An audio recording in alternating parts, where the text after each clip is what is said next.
You open your eyes before dawn. No alarm, no snooze button, just the silence of the early morning and the discipline that has been trained into you since the age of 6. You sleep on a thin futon on a tatami floor. The room is empty, simple. No decoration except a calligraphy piece on the wall, a haiku about death. This is not morbid. It is a reminder. You are a samurai, and the samurai lives knowing he may die today. The first act of the day is meditation. You sit in seiza, knees folded, back straight, and stay in silence for 20 minutes. Your mind cannot be unsettled before training. Then comes the bath. The water is cold. You do not complain. Physical discomfort is part of the training. A samurai who fears the cold fears pain. A samurai who fears pain fears death. You dress in your training kimono, a simple dark blue cotton garment, functional and plain. The armor stays stored. It only comes out in battle or ceremony. Breakfast is served by your wife in silence. White rice, miso soup, pickled vegetables, and green tea. No meat in the morning. The samurai diet is simple by choice, not by poverty. You eat slowly, with full attention. Every meal is treated with respect. Eating fast, distracted, would be an insult to the food and to the person who prepared it. The green tea comes last.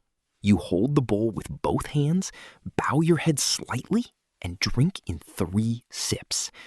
This is the ritual. The ritual does not change. Training begins with the bokken, a wooden sword. You make 2,000 cuts. This is not an exaggeration. 2,000 cuts every morning for 15 years. Each cut must be perfect. Not nearly perfect. Perfect. Posture, breathing, wrist angle, speed of the downswing. Your master used to say, a bad cut in training is a bad cut in battle. And a bad cut in battle is your death. After the bokken comes the real sword, the katana. You draw it in one fluid motion, without hesitation. The sound of metal leaving the sheath is clean and dry. You practice the same motion 200 times. The katana is not a weapon. Well, it is a weapon, but to you it is something more. It is an extension of your body, your mind, your soul. There is a Japanese expression, katana wa bushi no tamashi. The sword is the soul of the warrior. After Kenjutsu comes physical training. Running, lifting heavy stones, static balance positions. No gym, no personal trainer. Just the body and the will. You also practice archery, kyudo. The arrow must hit the center of a target at 50 meters. But kyudo is not about hitting the target. It is about the mental state at the moment of release. If your mind is wrong, the arrow misses. Always. Training lasts 4 hours. When it ends, you are soaked in sweat. You do not smile. There is no reason for pride. It is obligation. You live by Bushido, the way of the warrior. 8 virtues that are not suggestions. They are internal laws. Gi, rectitude. Yu, courage. Jin, benevolence. Rei, respect. Makoto, honesty. Meiyo, honor. Chugi, loyalty. And the last, the heaviest, jisei, self-control. Breaking any of these virtues is not just personal shame, it is shame for your family, your clan, your ancestors. The dead watch the living in feudal Japan, and the dead have long memories. The ultimate punishment for dishonor does not come from your lord. It comes from yourself. Seppuku, the ritual of opening your own belly with the sword. It sounds brutal. To you, it is dignity. You serve a daimyo, a feudal lord. Your role today is not to fight. It is to administrate. You oversee tax collection in a nearby village. The peasants look at you with equal parts respect and fear. The peasants, the heimin, are below you in the social hierarchy. But Bushido demands you treat them with justice. A samurai who oppresses the weak is not a samurai. He is a tyrant with a sword. You resolve a dispute between two farmers over a land boundary. You hear both sides. You decide with firmness. There is no appeal. Your word is final. This is the responsibility of power. Lunch is more substantial than breakfast. Rice, grilled fish, tofu, cooked vegetables, sometimes chicken. Beef is rare. Oxen are work animals, and Buddhism discourages the consumption of mammal meat. After lunch, there are 30 minutes of rest. You do not sleep, you read. Reading is as important as physical training for a complete samurai.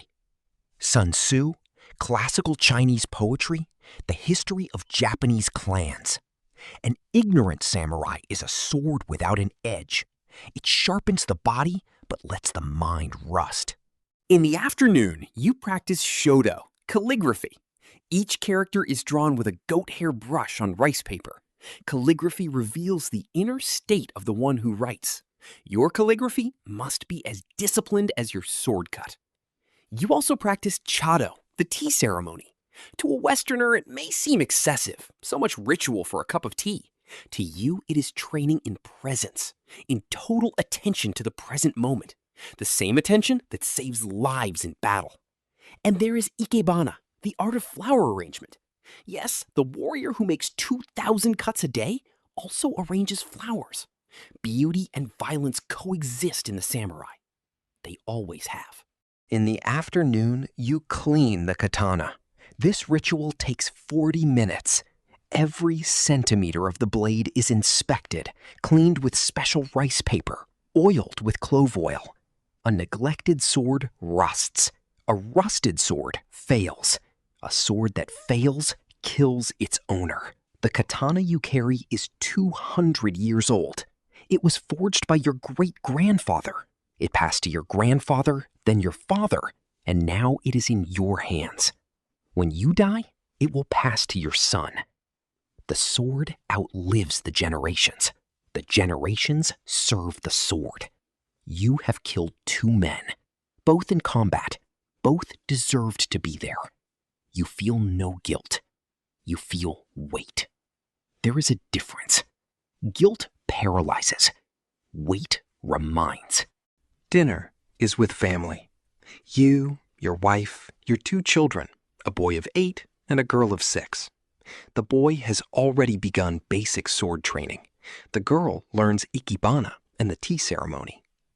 Feudal Japan has defined roles. You do not question them. You were born into them. At the table, you speak little, not because you are cold, because words have weight. Speaking too much is a sign of a weak mind. A samurai says what is necessary, nothing more. Your son asks if you were ever afraid in battle. You stay silent for a long moment. Then you say, fear and courage are not opposites. Courage is acting despite fear. He does not fully understand yet. He will. Before sleeping, you write in your journal, a habit you have kept for 10 years. You do not write about battles or victories. You write about failures. The cut that went wrong, the decision that could have been more just, the moment your mind wavered during meditation. The samurai who does not acknowledge his failures cannot correct them, and the samurai who does not correct his failures dies because of them. You extinguish the candle. The room goes dark. Tomorrow, the cycle begins again. 2,000 cuts, meditation, reading, tea ceremony, duty to the Lord, duty to the family, duty to yourself. This is the life of a real samurai, not the life in the movies.